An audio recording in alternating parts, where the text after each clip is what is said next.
Bonjour à tous et à toutes, j'espère que vous allez bien.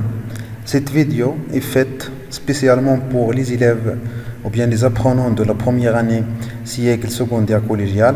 Alors je suis très heureux, très content pour vous retrouver pour la première fois dans cette vidéo que j'ai préparée pour vous. Alors dans cette vidéo je vais vous expliquer et je vais essayer de vous montrer c'est quoi un récit et quelles sont les 3 étapes de ce récit.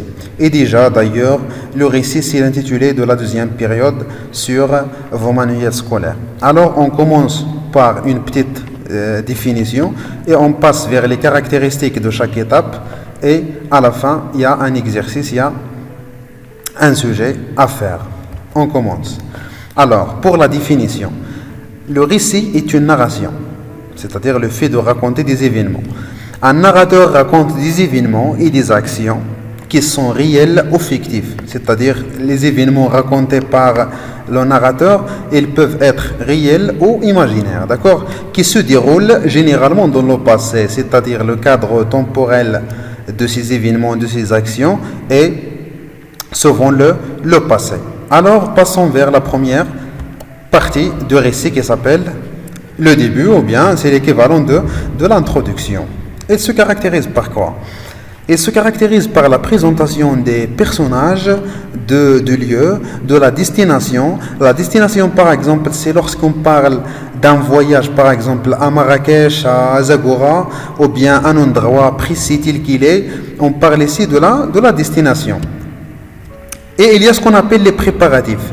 Par exemple, si je veux voyager, je dois prendre l'autorisation de mes parents. En tant qu'enfant de la première année, si vous voulez voyager, vous devez prendre l'autorisation de vos parents et vous devez aussi ramasser votre bagage comme les images suivantes vont vous mentionner.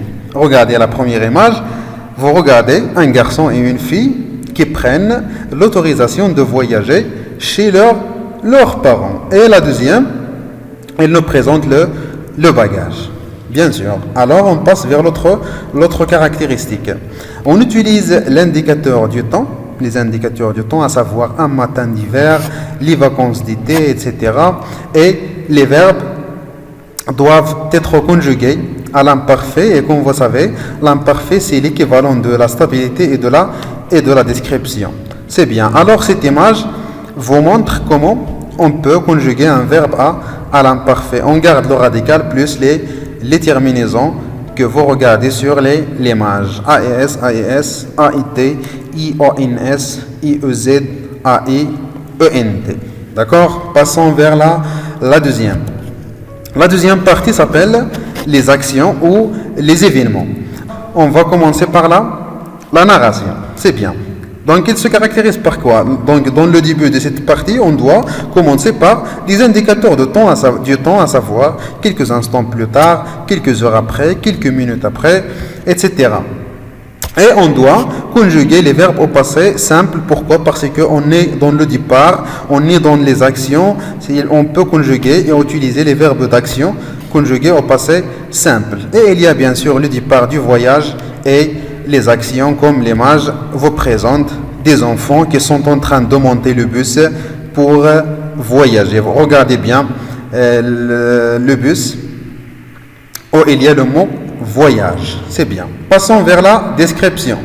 Dans la description, on doit intégrer dans notre récit 4 descriptions essentielles. La description d'un lieu, d'un animal, d'un objet et d'une personne. Comme les images suivantes vont vous montrer. Pourquoi? Parce que j'utilise les images. Pourquoi? Parce que j'imagine, par exemple, que nous voulons voyager au désert, à Merzouga par exemple, et je vous mets ici 4 images qui peuvent vous aider. La première image, elle présente quoi? Elle présente les dunes de sable de Merzouga, c'est un lieu. La deuxième, elle présente un jamou, c'est un animal. La troisième, il présente un guide, d'accord? On doit le décrire aussi.